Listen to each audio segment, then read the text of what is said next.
So we are in for such a treat this hour. I'm very excited and I feel so honored I get to introduce this. But a few things first. I know you guys hear us get up here and thank people, but it just is amazing. None of this would happen without a lot of behind the scenes work, and so we have to thank these people. So first and foremost, Fremd boosters who absolutely support Writers Week and have for many, many years. If your parents are boosters, please go home and thank them. If they're not, go home and say, what's up, Mom and Dad? Be a booster. So we want to thank them. We want to make sure that we always thank tech crew, who are amazing. So please, a round for tech crew.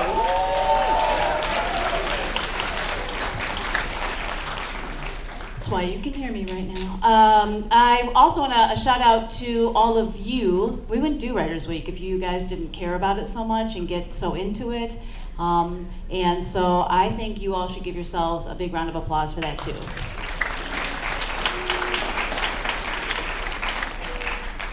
I do want to also plug the fact that we have posters for sale, which I think these are the most amazing thing ever. It's really cool. You should come up and see it close up too. It's really neat. Those are $10.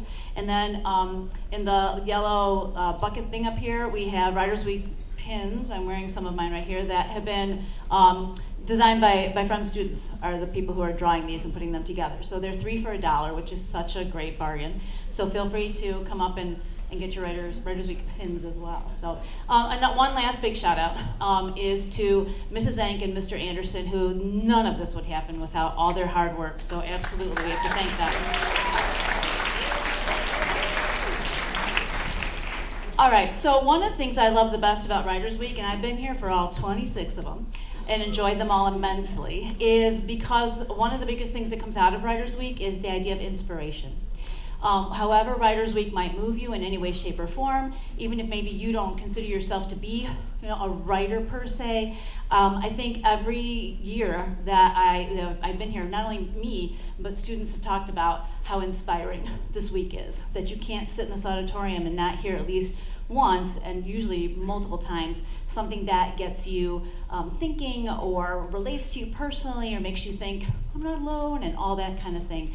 So when I was thinking about introducing these 3 gentlemen today, the word inspire came into my head big time, because these are 3 of my former colleagues sitting behind us, 3 retired Fremd English teachers, and when they were here teaching with me, they absolutely inspired me from the day I walked into Fremd High School many years ago. They inspire by their example that they gave me, by talking to me, encouraging me throughout the many years. So they're just a wonderful example of what it's like to be able to work with amazing colleagues. I would wish that for all of you, and wherever life takes you, that you be able to work with amazing, inspiring people.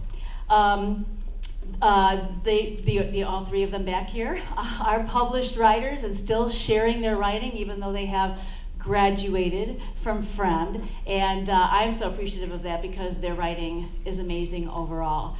And I should look back here. So we have Kevin Bruner over here. Hiding behind me, Gary Anderson. Tony Romano over here. And one other thing that I have to shout out about before I shut up and get out of here. I'm just going to ask you guys to respond to this. Do you guys like Writers Week? Right? Yeah, amazing, right? So Mrs. Zank and Mr. Anderson, who we applauded for already, they're the ones that keep it going now. But the people who founded Writers Week came up with the idea and put it into play here at Fremd, and they've been around the country promoting Writers Week at other schools, would be Mr. Romano and Mr. Anderson.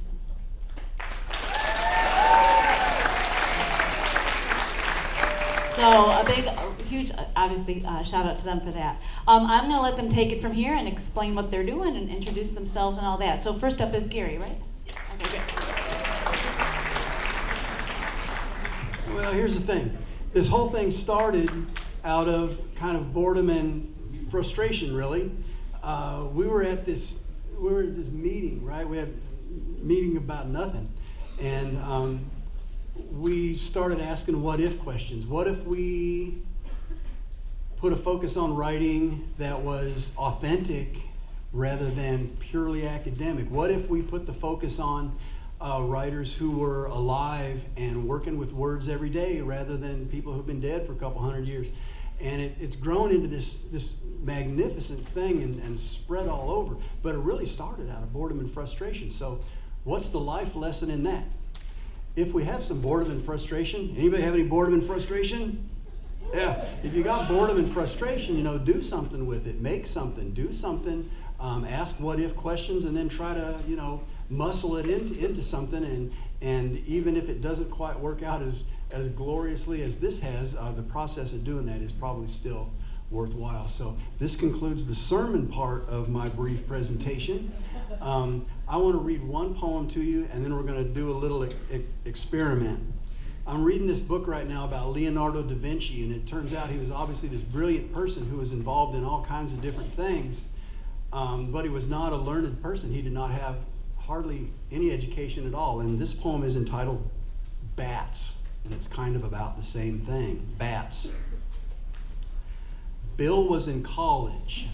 He studied science, botany and biology mostly. Somehow he was wrapped up in a bats experiment. He was back here over break and started telling Grandpa about it. Grandpa said he wanted nothing to do with bats. One time he got caught in an attic with a bunch of old bats. They bit him over and over and over until he passed out. It was like an attack, he said. Grandpa said he swelled up like a big old watermelon. Bill said it was impossible. Bats don't bite like that. They do everything they can to avoid humans. Even if they would bite, there's no poison to cause swelling. It couldn't have happened, Bill said. Grandpa said, well, it by God did happen. And to those of us listening, science didn't have a chance. All right. So most of my writing for the past year has been book reviews and things about literacy that I didn't think you'd find very interesting. And I was kind of puzzling over that, what to do about it here today. And I thought, I'm on Twitter pretty much every day.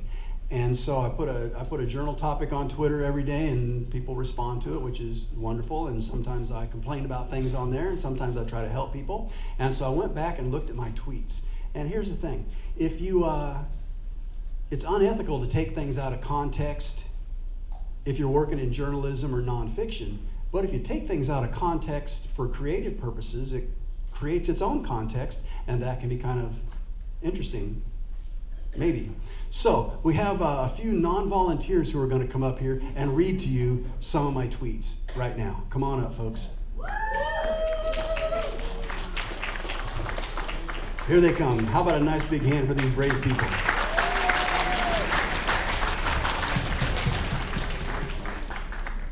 So, right here on the Magic Writers Week carpet.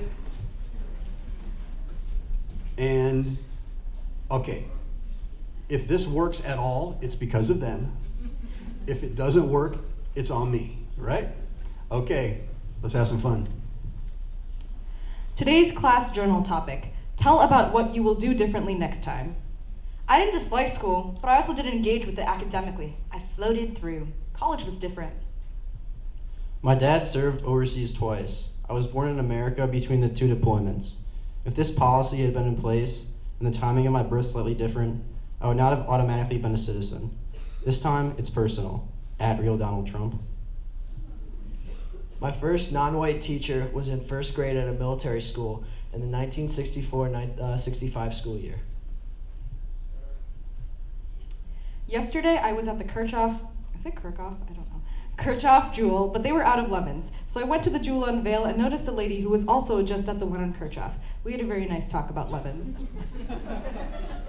I once had the auditorium bathroom door lock malfunction, so I took it apart from the inside with my pocket knife. I just left it on the floor with no shame. Today's class journal topic: tell about what you tried to fix. No one cried, no one threw up, everyone asked at least one question. It was a good first day. Today's class journal topic: tell about what you tried to fix. That was so good, it's okay to do it twice. Oh my God. I'm stupid. Okay. Today's class journal topic: if you could do whatever you wanted, what would you do right now? All our texting and tweeting is making us better at expressing ourselves in writing. This is from Because Internet by Gretchen McCulloch. I respect that. Let's figure out a way to get you through this. What do you need? Only really great teachers do this. Learned helplessness might get some kids through high school, but it doesn't work in college or beyond. A line about journalism from a student's final exam. Writing journal entries can help you because, indirectly, a piece of paper becomes your friend. After this, you will not need to wait or get mad and say that nobody is here to listen to me. According to College Board, taking and performing well on more than 4 to 6 AP exams does not markedly alter predicted first-year college grades and on-time bachelor's degree attainment rates. And if your tweet is an example of an educational philosophy based on shaming, blaming, and oversimplifying, I think I'll skip your book. When the final exam is seen as a learning opportunity rather than a grade-focused obstacle, ellipses. Been saying this since at least 2006. I am an English teacher. Rubrics are no way to teach writing. One of my favorite things about independent choice reading time is just looking at the room full of students engaged with books. Their heads slightly tilted, eyes focused on pages, expressions wrapped with wonder, each caught up in a world of their own choosing. One guy's opinion: those who assign homework over Thanksgiving break may lack a fundamental understanding of this holiday and holidays in general. So why is per-credit tuition the same for all degrees? Looks to me like art and English are subsidizing science and engineering.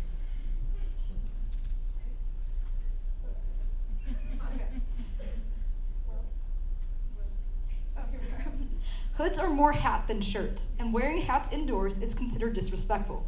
No hats, no hoods. It's okay to teach a little etiquette in schools. Accepting that fact is another way of saying, I give up on that kid. And no, I won't do that. Ever. I accidentally got some ketchup in my eye at lunch today, but it's okay. Now I have hindsight. Since November 1987, I've kept a simple log of every book I've read. Title, author, date finished. It's one of my most treasured possessions. Library book sales have been a gold mine for me. It's not one of Edgar Allan Poe's better known poems, but I've always liked Alone. Help. What's the title of the 2018 YA book about a young Asian graffiti artist? I think it has stars in the title. Thanks. Some of my heroes are badass writers like Joe Knowles. The Chronicles of Narnia, for sure. The Afterlife by Billy Collins has allusions galore. I had some students do that with The Perks of Being a Wallflower. What they created as they wrote in the margins to each other was a work of art all on its own. If you want to test your frustration threshold, try ordering something online from at IKEA. That should do it. Are you the same guy who was upset last week because someone mentioned your child? Your tweet is, at best, hypocritical. Leave the kids alone. I believe the correct term for that is BS. Today's class journal topic. Some have suggested that a way to prevent school violence is for teachers to carry guns. Tell what you think about this idea. I learned a new word today. It's a good word, dissensus. Try this today. Let the other person go first. I definitely recommend the dictionary.com app. I wish I was there, but here isn't too bad either.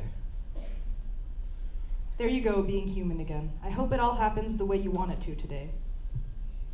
Dork it up and don't worry about it. You're not alone.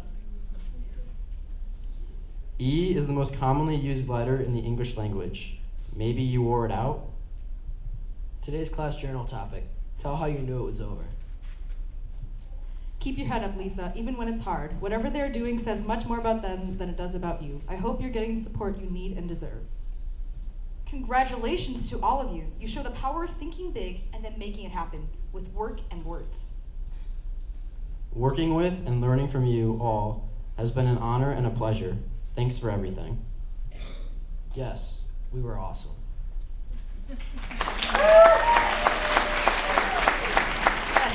Awesome. Thank you very much for doing that. You did it. Good job, everybody. All right. So that might be one of the first Writers Week presentations based on Twitter, so for what it's worth. Now, another little bit of Writers Week history. The two gentlemen who are about to come here are the only two people who have done Writers Week presentations every single year. The first year I was very involved in organizing the thing, and then at the beginning of the week my appendix decided it wanted to make an escape, and so I came in on the Friday, but I didn't present that week. And so here they are. First up, Mr. Kevin Bruner.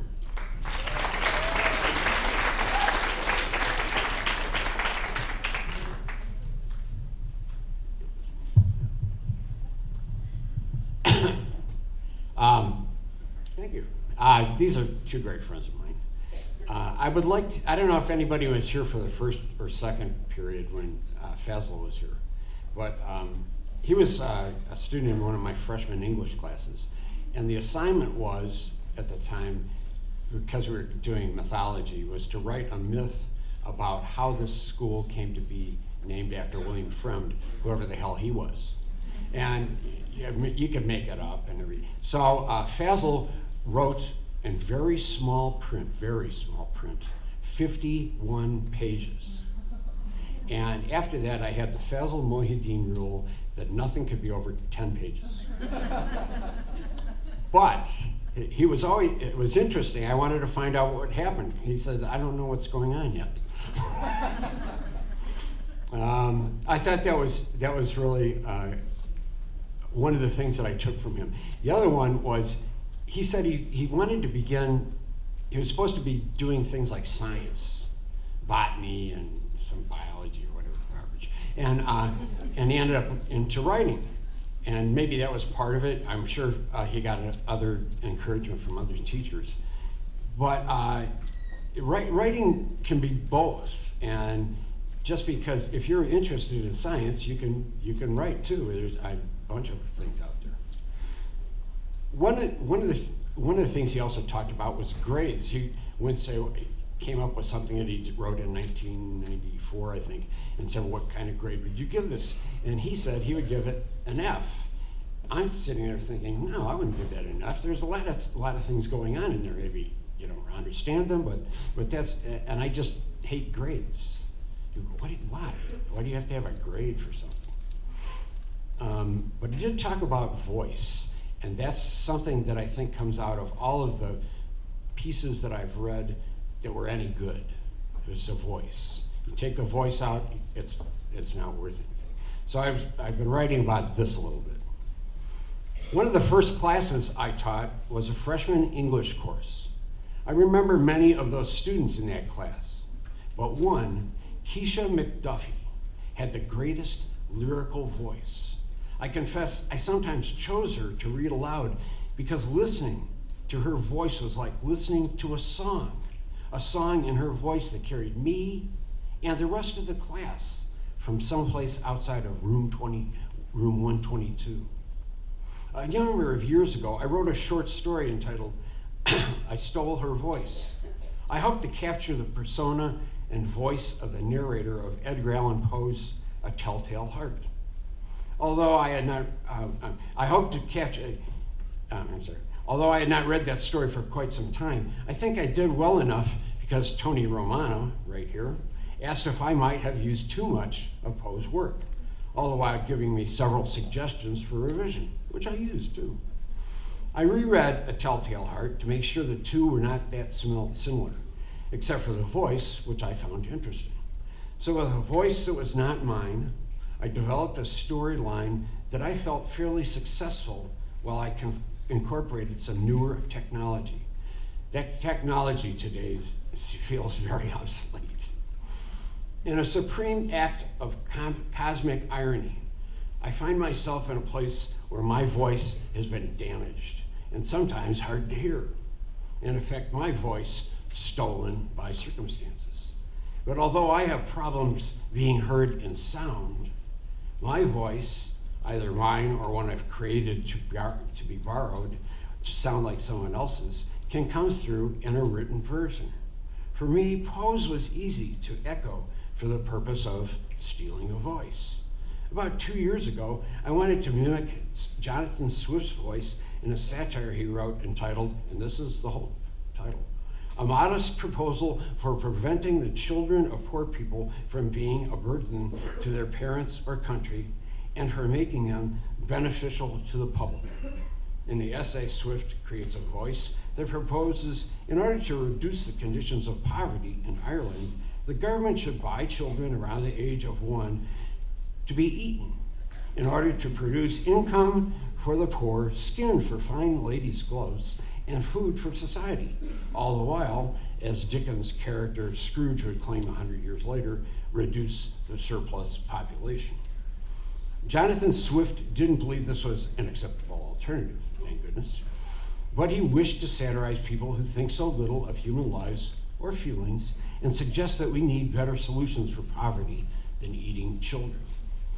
In my piece, I suggested that people who don't support national gun restrictions should randomly sacrifice some of their children each time we suffered a mass shooting at a school. The website I submitted that to banned me from ever submitting again. Either they didn't understand the satire and thought I was serious, or didn't recognize the mimicry I'd used with Swift's voice, or I was just not successful. I'm not sure about the history of Swift's piece, but when I used A Modest Proposal in a Brit Lit class I taught here, one student's parent was abhorred and complained to the principal, who also didn't recognize it. He's a PE teacher, you know. Of course, my department chair laughed, knowing full well whose famous piece that was. Writing needs voice, your voice. And if possible, I suggest you read your work aloud to hear how that voice works and how that voice sounds. Maybe you should borrow someone else's voice or develop yours. But hear those words in your voice, aloud, to your dog, in the shower, to your mirror, but aloud, always aloud. Do that.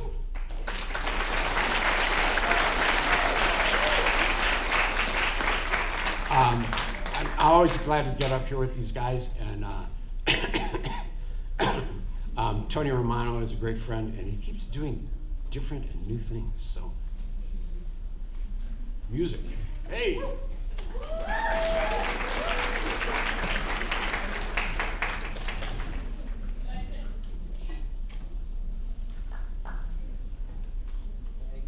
I get a volunteer?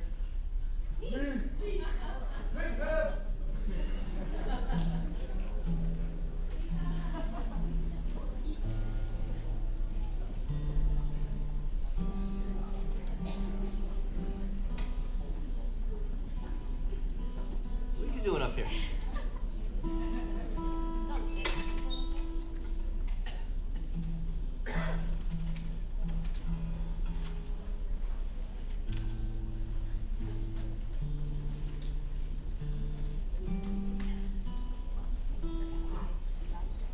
What's that? Okay. You guys know Sabra Gerber, right? Hey. And this Tony Romano, this guy. So I want to thank Russ and Gina out there, somewhere out there, for inviting us to the Senior Citizen Hour here. Wait, hold on. Well, notice Gary brought some youth up here, and I brought some youth up here. So this first song is inspired by Mr. Rogers. You know Mr. Rogers? Mr. Rogers' Neighborhood? It seems that whenever the world becomes, or seems darker, that his legacy becomes brighter. And he was all about helping children navigate the world. And in order to do that, you have to see things from a child's point of view. So if you read his work or if you watch his shows, you'll learn about his message, which can be distilled in 6 simple words. He liked to remind people that you were a child once too. So this song is inspired by that. This is the one you don't hear? We have never sang with microphones, with an audience, with speakers, so we'll see how it goes here. Start on the right chord.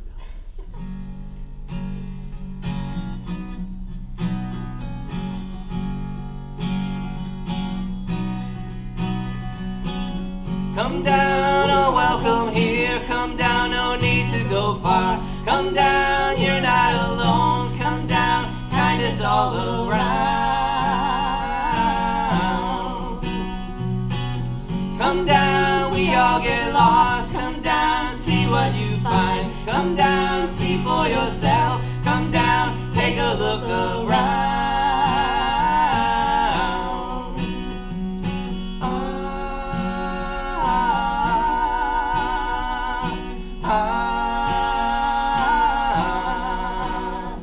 Do you remember what it was like to be a child? Do you recall how you looked around and felt big and small, enthralled by all that you could do? Come down, everything new. Come down, learn to see again. Come down, you'll be surprised. Come down, trust your wide eyes. Come down, oh welcome here. Come down, no need to go far. Come down, you're not alone. Come down, kindness all around. Do you remember what it was like to kiss the sky? Do you recall how you cried running through a misty rainfall, enthralled by all that you could do? Come down, see for yourself. Come down, all welcome here. Come down, you're not alone. Come down, kindness all around. You're not alone. You're not alone. You're not alone. You're not alone. You're not alone. You're not alone.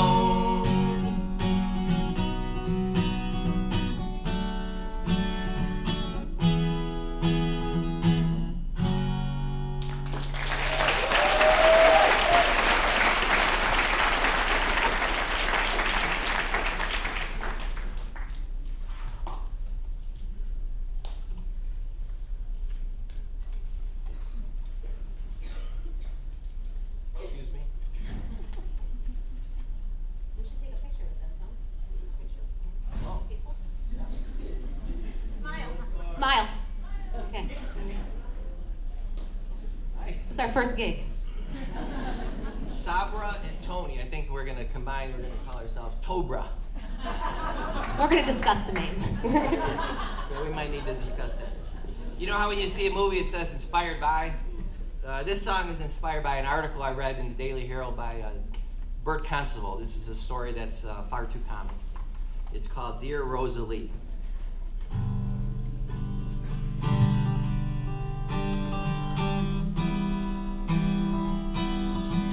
Where are you going?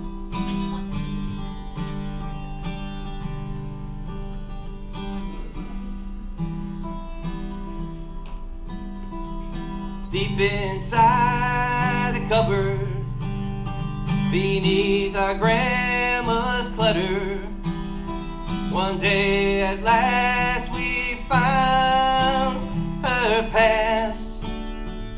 We sat down and read every letter. Sign yours forever, sent from fields of war, Marine Corps. First class, his name Daniel O'Connor. They planned a life together, 4 kids, a house to hold. Their dreams must have seemed so real.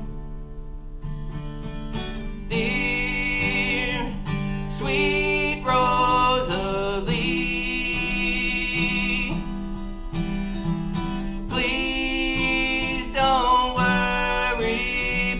about me. I'll find my way home. He'd be home in September, his favorite kind of weather. He couldn't wait to rake the leaves and hold her hand.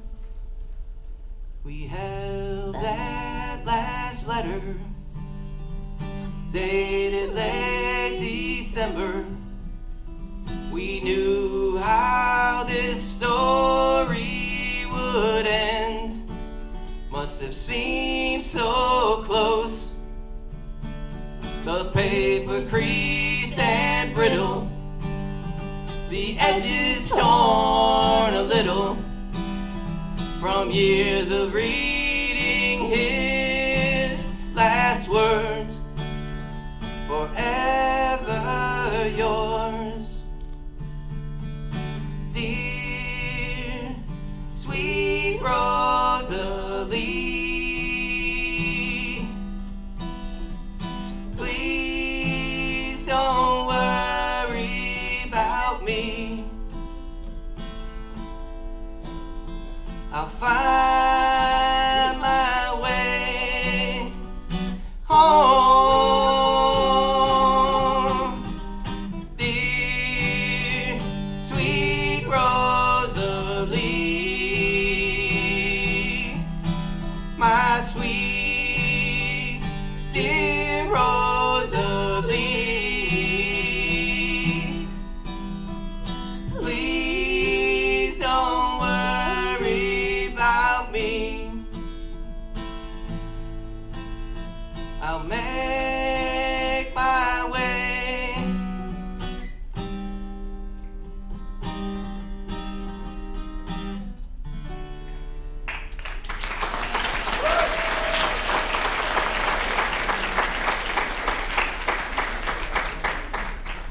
Where you going? Got English to teach. Come on. No, I didn't send it first. We only practiced 2 songs though. We want to practice some more, so hopefully we do some more work.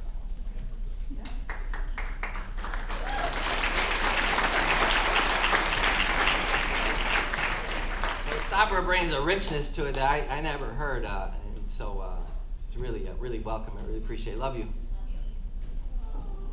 All right, this is for all the parents in the room, or for all the people who have parents, or for all the people who have ever talked to a parent.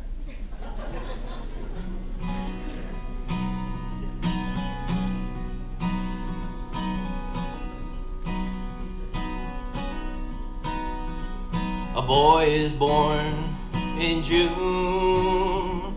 You hold him close and hum a tune that you did not know was there, buried deep now in the air between you. You'll never let him go. He looks at you as if you hold his whole world.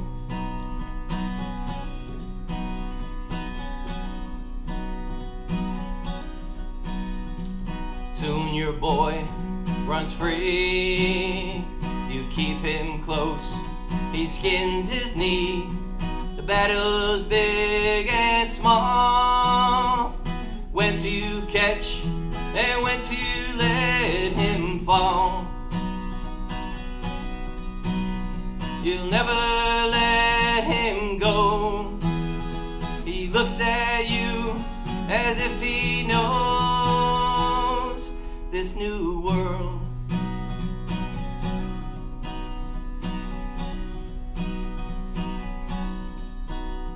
You send him off to school. He folds his hands, obeys the rules, but his job is to play and not to sit inside the whole day. It's hard to let him go. He looks at you as if he knows this big world. With each passing day, you know he can't stay. You know he can't stay. Your little boy,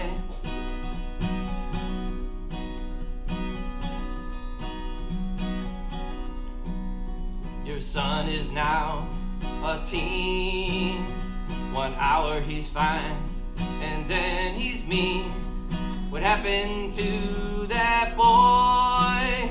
The one who grinned and filled you with such joy.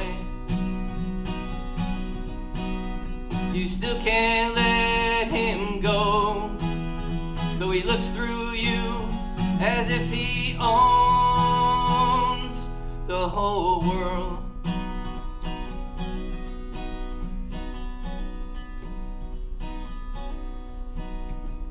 College comes too soon.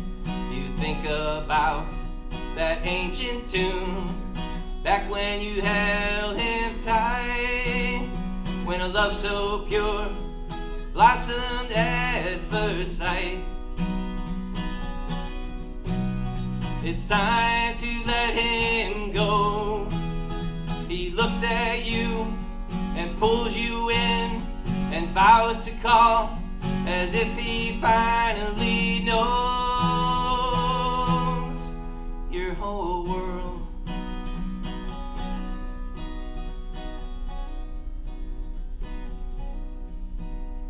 His girl is born one spring.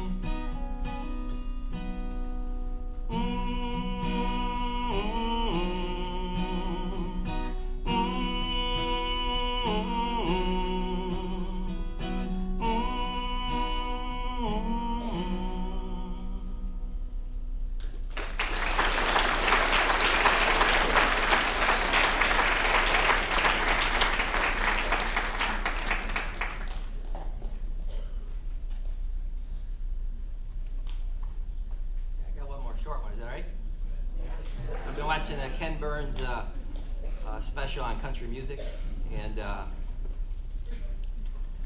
just trying different things. So,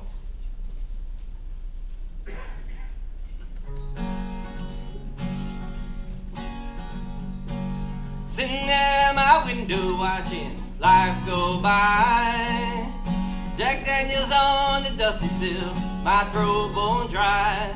25 days so far, will this be 26? My fingers pad the bottle, what's the harm in just one sip?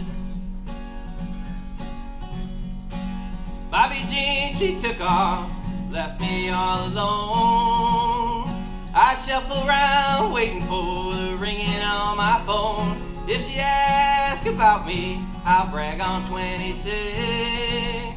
My fingers grip the bottle, what's the harm in just one sip? 60 days and counting, an eternity. Oh, Bobby Jean, won't you come back to me? Oh, what's the use of counting? I'm a sinking ship. My fingers tip the bottle, what's the harm in just one sip? 81 and 82, 83 days. 104, 105, 106 days. 7 long and dusty months, not a single taste. Time to reach out to you, do it face to face. To thank you for your leaving so I could get a grip. My fingers on the bottle, know the harm, just one sip. My fingers on the bottle, know the harm, and just one sip.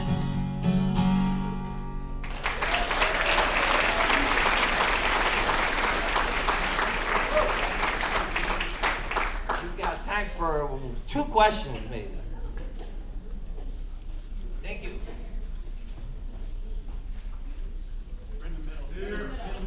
Go ahead. Can't see, but we can hear you.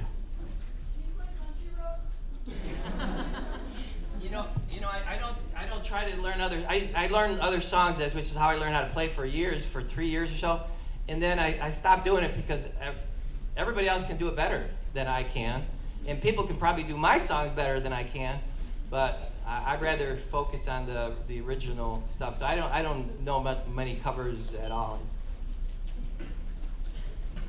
Over there on the side, red sweatshirt. Yes, you. Yeah. What is your opinion on memes of the decade? Memes? Memes of the decade.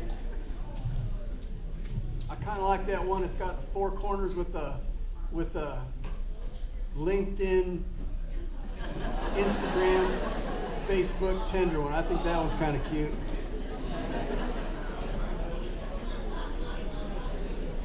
All right. I barely know what a meme is. Hey, thanks everybody.